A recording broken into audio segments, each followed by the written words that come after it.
Changeling. A witch was walking through the forest with a child in a blanket, which she carried on her back. It was big and ugly, with hair like bristles, sharp teeth and claws on its little fingers. The witch, of course, thought there could not be a more beautiful child. Shortly she came to a place where the forest became sparse. There was a road, bumpy and slippery from tree roots. A farmer and his wife came riding down it. When the sorceress saw them, she wanted to sneak back into the woods and not be seen by them. However, she noticed the farmer's wife held a child in her arms, so she changed her mind. I want to see if a human child can possibly be as beautiful as mine, she thought, curling up behind a large hazel bush, which stood close to the roadside. When the riders passed, the witch stretched herself too far ahead in her curiosity, so the horses saw her big, black head. The horses rose and set off, full of terror. Both the farmer and his wife were thrown around in the carriage. They both shouted. The farmer leaned forward to grab the reins. Then the next moment they were gone. The witch frowned in annoyance. She had hardly had time to glance at the human child, but it was not long until she became satisfied again. There the child lay on the ground, right in front of her feet.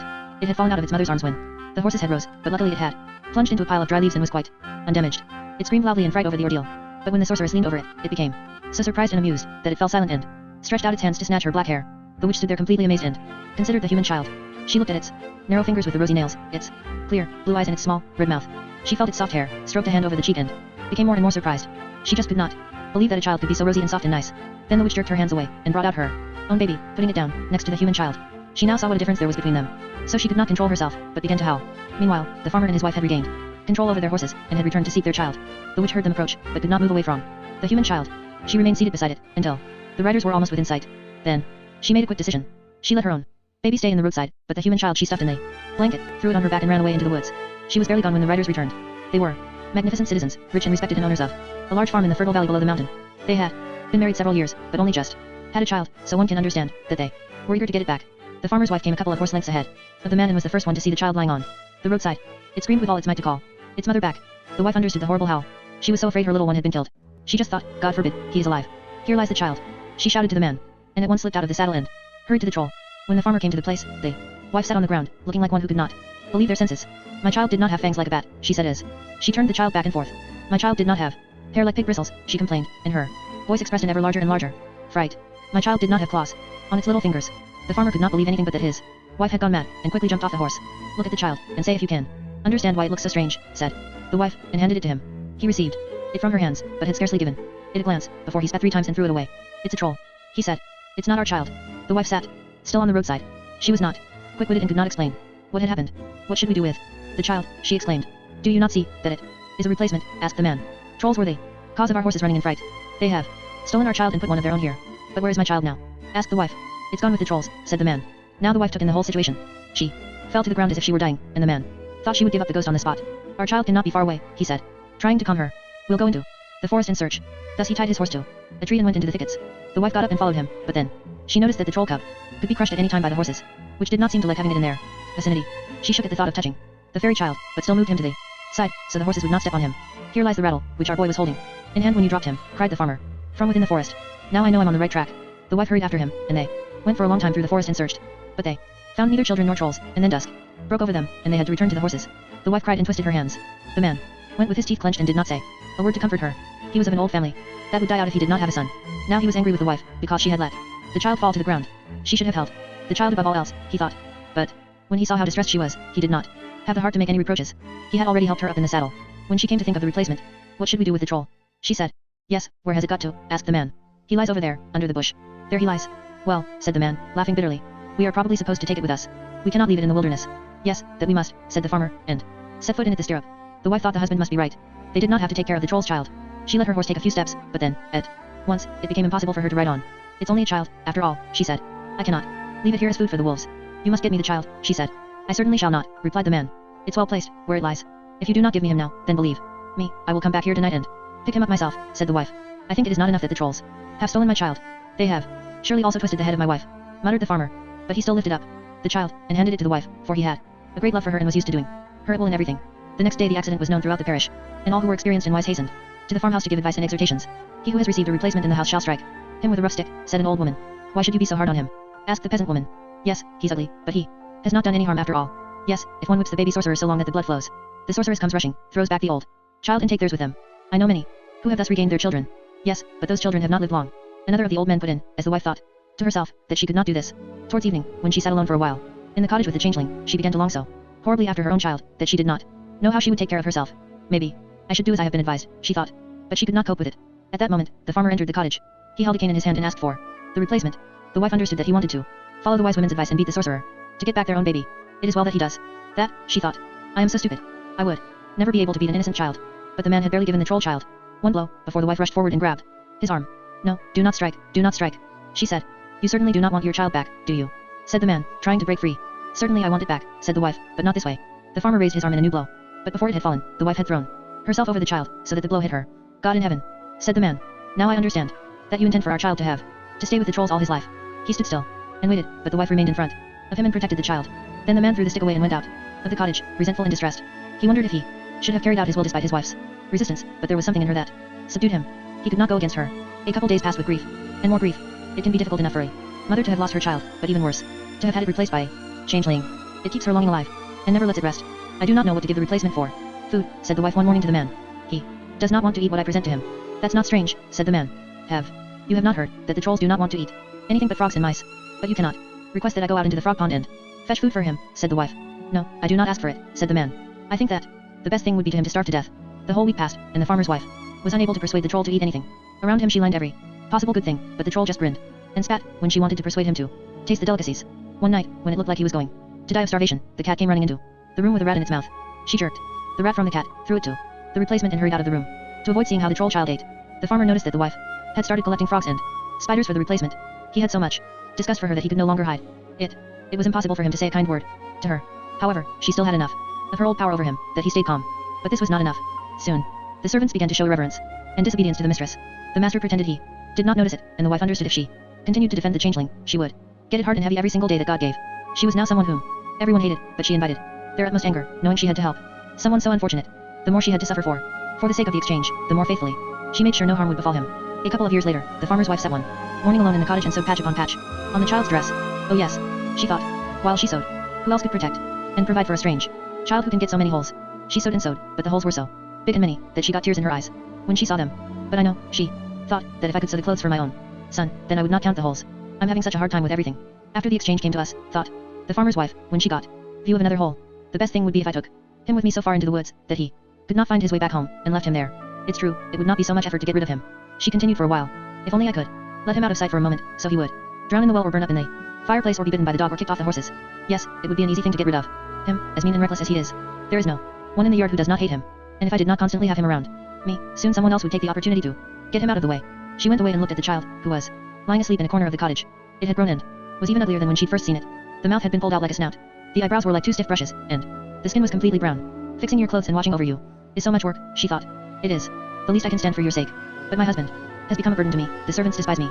The maids laugh at me. The cat hisses when he see me. The dog growls and shows his teeth. And you are to blame for everything. If the animals and humans didn't hate me, I could still stand it, she exclaimed. Worst thing is, every time I see you, I long more than ever for my own child. Alas, my golden child. Where are you? Are you lying and sleeping on moss and rice away with the witch? The door opened, and the wife hurried back to her sewing. It was her husband who came in. He looked happy and spoke more kindly to her than he had done in a long time. There is a market today in the church village, he said. What do you say, should we go there?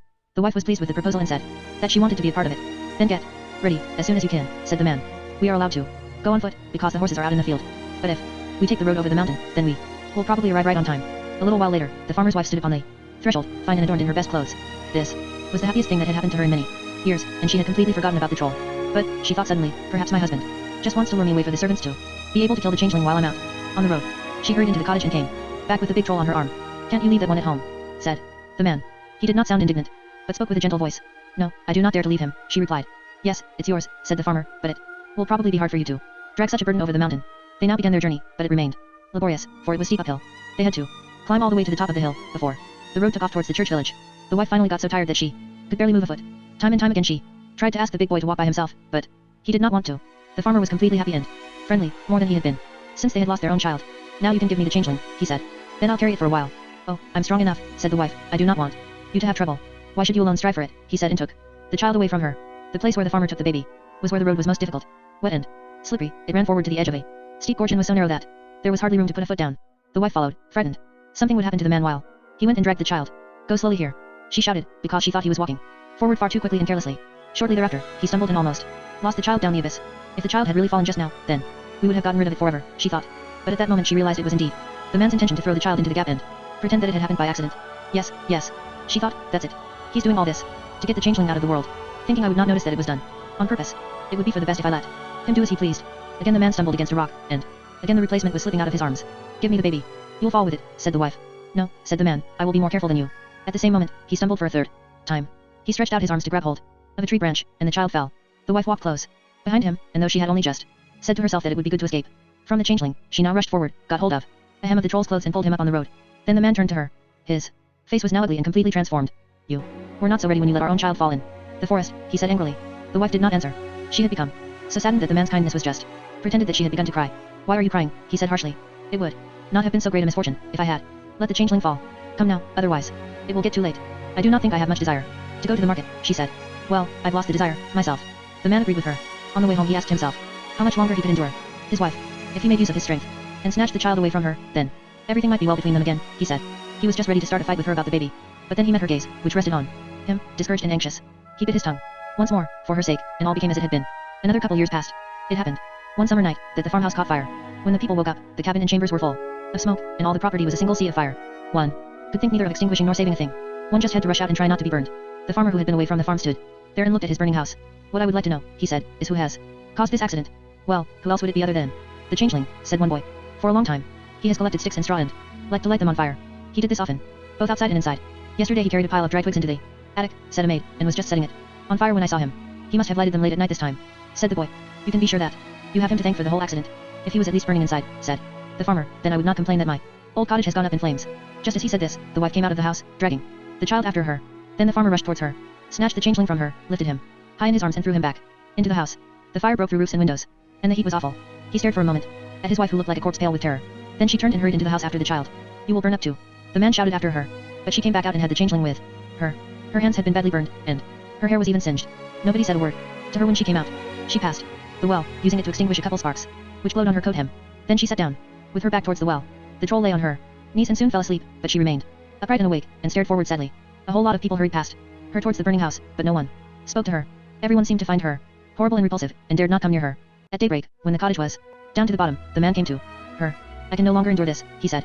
You probably know that I'm reluctant to leave you, but I can no longer stand to live with a troll. I will go my way now and never come back. Then the wife heard the words and saw how the man turned away and went. It jerked and tore at her. She wanted to hurry to him, but the changeling laid heavily on her lap. She did not feel strong enough to shake it away, and remained seated. The farmer went straight into the forest and thought to himself that he went this way for the last time. But he had barely reached a great distance up the hill, before a small pile came running towards him. He was nice, and looked like a young tree. The hair was silky soft, and his eyes shone like steel. Alas, this is what my son would have looked like if I had kept him, said the farmer. Such an heir I would have had. It would have been something better than the black nuisance my wife has drawn home to the farm. Hello in the forest, greeted the farmer. Where will you take the road? Hello again, said the child. If you can guess who I am, then you shall know wherever I go. But when the farmer heard the voice, he became completely pale. You speak as people of my family usually do, he said. And if the trolls had not taken my son, I would say it's you. Yes, now you have guessed right, father, said the boy and laughed. And since you have guessed right, so be it. You will find out that I'm on my way to mother. You will not go to mother, said the farmer. She does not ask after either you or me. She has no heart for anyone other than a big, black troll. Do you mean that, father? Said the boy, looking deep into his father's eyes. Then it is perhaps best that I stay with you at first. The farmer felt such joy over the child that tears wanted to come out of his eyes. Yes, you just stay with me, he said, taking the boy in his arms and lifting him high in the air. He was so scared he might lose him once more that he walked on with the child in his arms. When they had walked a few steps, the boy began to talk with him. It's good that you don't carry me as badly as you carried the changeling, he said. What do you mean? Asked the farmer. I mean, while the witch was on the other side of the cliff with me on her arm. Every time you stumbled and were about to drop the replacement, she was also about to fall with me. What are you saying? Were you on the other side of the cliff? Said the farmer thoughtfully. I've never been so scared before, said the son. When you threw the little wizard down the gorge, the witch wanted to throw me after. If not for mother, then I would have been. The farmer began to walk more slowly as he talked to the boy. Tell me how you felt about the trolls, he said. It could be difficult sometimes, said the little one. But only mother was kind to the troll. So the witch was also kind to me. Did she beat you? Asked the farmer. She did not hit me more often than you hit her child. What did you get to eat? Asked the father. Every time mother gave the troll frogs and mice, I got butter and bread. But when you presented bread and meat for the troll child, the witch gave me snakes and thistles. The first week I was starving to death. If not for mother, then I would have. When the child said this, the farmer turned completely around and began to walk quickly down the valley. I do not know how it comes about, he said, but I do think it smells like fire smoke is coming from you. Yes, that is not so strange, said the child. I was thrown into the fire last night when you threw the wizard in the burning hut. If mother had not been there, the farmer now almost ran, but suddenly he stopped. Now will you tell me how it is that the trolls have given you freedom, he said. When mother sacrificed herself into the fire, it was as if the changeling was worth more to her than her life, so the trolls released their power over me, and let me go, said the boy. Has she sacrificed what was to her really worth more than life? Asked the farmer. Yes, that she did. When she let you go, it was so she would be able to keep the troll, said the child. The farmer's wife was still in her place at the well. She did not sleep, but she felt petrified. She could not move, and she could see only a little of what was going on around her, as if she had really been dead. Then she heard the man's voice shout her name. Far away, and her heart began again to pat. Life returned to her. She raised her eyes and looked around as one sleep drunk. It was a bright day, the sun was shining. The lark teased, and it seemed impossible that she, on this beautiful day, had experienced such an accident. But then she saw they charred the beams, which laid all around her, and a lot of people with black hands and heated faces. Then she knew, after all, that she had woken up to an even sadder life than the old one had been. Yet somehow she had the feeling that her suffering had finally come to an end. She looked around at the changeling. He was not on her lap, and he was nowhere near. Had everything been as before, she would have run up and started looking for him, but now she felt, somehow, that it was unnecessary. She heard her husband shouting to her from the woods. He came up the narrow path to the yard, and all the strangers who had helped with the extinguishing ran towards him and surrounded him, so that she could not see him. She just heard how he repeatedly called her name, as if to hasten their meeting, and the meeting carried the message of a great joy, but she kept sitting still by the well. She did not dare to move. Finally the whole crowd stood around her, and the man moved out from the others, proceeding to put a beautiful child in her arms. Here is our son. He has returned to us, said the man, and it is you and no one else who has saved him.